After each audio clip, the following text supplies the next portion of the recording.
Halo semua, salam sejahtera Malaysia. Selamat datang ke channel Fels Lifestyle. Terima kasih kerana terus setia dan bersama di dalam channel ini. Tuan dan puan yang saya amat hormati, apa dah jadi di dalam kerajaan hari ini ataupun hubungan di antara kawan, parti kawan di dalam kerajaan perpaduan PHBN, adakah mempunyai hubungan yang baik ataupun tidak? Susulan daripada berita salah satu menteri di dalam kabinet Anwar, iaitu Tengku Zafrul. Dakwaan daripada Tengku Zafrul yang kini adalah AMT BN UMNO, dakwaan terhadap beliau ingin menyertai parti Anwar Ibrahim. Dan perkara ini telah membawa kepada beberapa kenyataan pandangan daripada kepimpinan politik di Malaysia.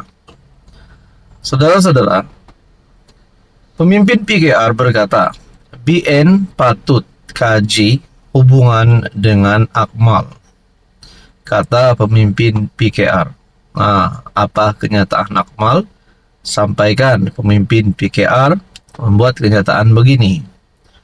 Seorang pemimpin PKR mencadangkan BN mengkaji hubungan dengan Ketua Pemuda UMNO, Dr. Muhammad Akmal Saleh. Ini selepas Akmal mencadangkan agar BN mengkaji semula hubungan dengan parti kawan, merujuk kepada PH.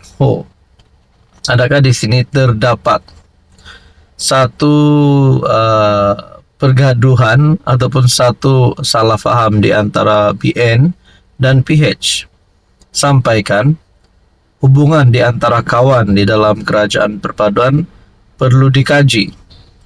Adakah dari kalangan PH ataupun BN ingin menarik sokongan ataupun terdapat salah faham? Nah, saudara-saudara, Timbalan Setiausaha Agung PKR, Dr. Satya Prakash Nadarajan berkata, kenyataan-kenyataan Akmal yang sering menyasarkan pemimpin DAP, PKR dan PDP memberi gambaran seolah-olah dia terikat dengan pihak lain.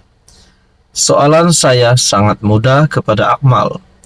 Di mana beliau ketika BN bersetuju mengadakan kerjasama dengan Perikatan Nasional menubuhkan kerajaan pusat baru melalui langkah Sheraton?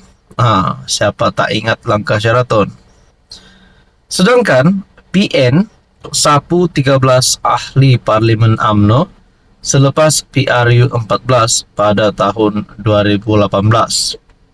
Kalau PH, pikat satu pemimpin UMNO pun nak kaji semula kedudukan dalam kerajaan. Tapi kalau PN sapu 13 ahli Parlimen pun tak ada masalah.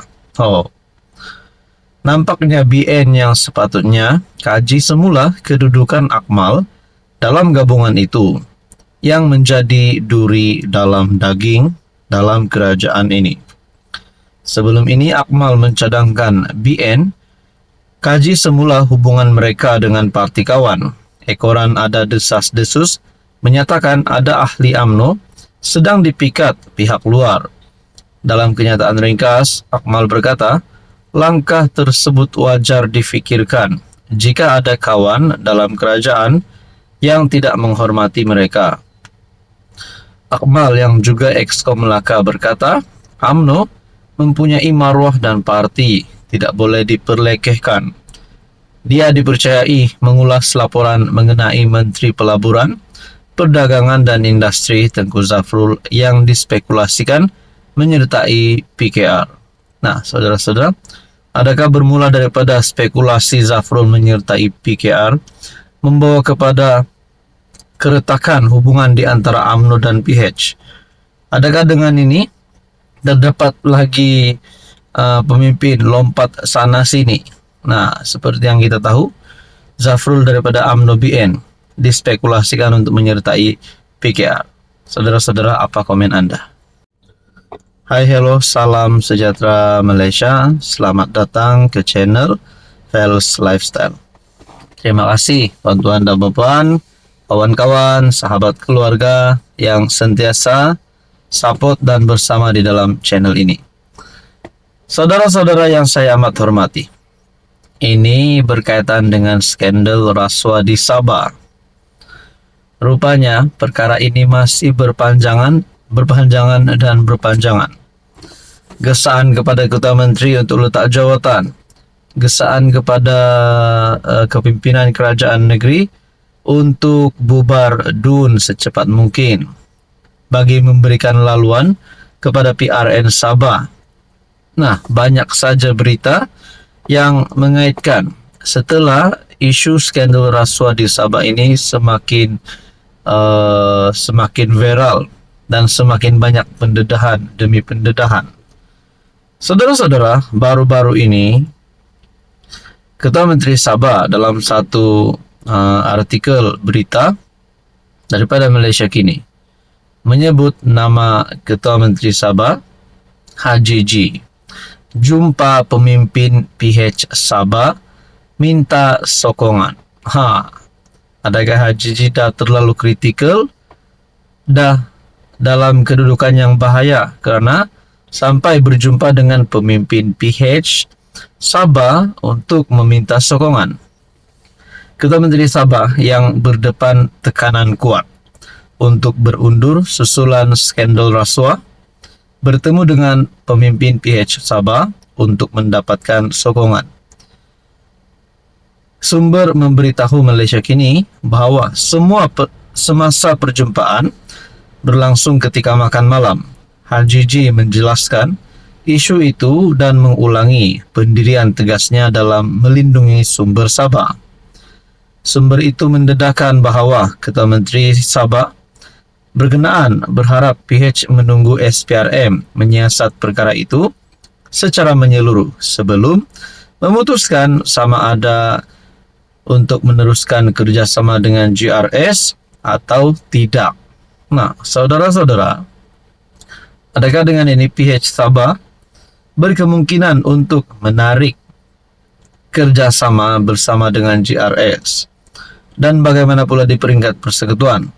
Adakah GRS sekiranya GRS dan PH Sabah tidak lagi sehaluan, maka dengan itu GRS pula akan menarik sokongan terhadap kerajaan persekutuan pimpinan Anwar Ibrahim. Nah, itu menjadi persoalannya. Dalam satu artikel kenyataan daripada Ketua Menteri Sabah, bohong kalau parti politik tak terima dana politik. Ini satu lagi pengakuan terbaru Ketua Menteri Sabah. Haji Jinor menangani dakwaan skandal rasuah yang melanda pentadbirannya dengan mencadangkan bahawa klip video yang bocor itu mungkin merujuk kepada derma politik. Dalam klip video di TikTok, pengerusi GRS itu menegaskan bahawa adun pentadbirannya tidak pernah meminta rasuah. Tetapi bohonglah kalau setiap parti politik atau pemimpin politik tidak menerima dana politik daripada penyumbang-penyumbang. Saya telah nyatakan kepada Yang Berhormat Perdana Menteri mengenai perkara ini. Semua tahu dana politik adalah tidak salah di dalam negara kita dan juga di negara-negara lain. Kalau harap wakil rakyat saja punya gaji, macam mana kita hidup? Makan pun tidak cukup, katanya. Dalam video itu, yang dipercayai petikan ucapannya di acara Christmas, Haji G juga mendakwa bahawa video itu adalah sebahagian daripada kempen yang dirancang untuk menjatuhkan pentadbirannya. Jadi saudara-saudara, pengakuan terkini Haji G. Kita nantikan saja apa yang akan berlaku.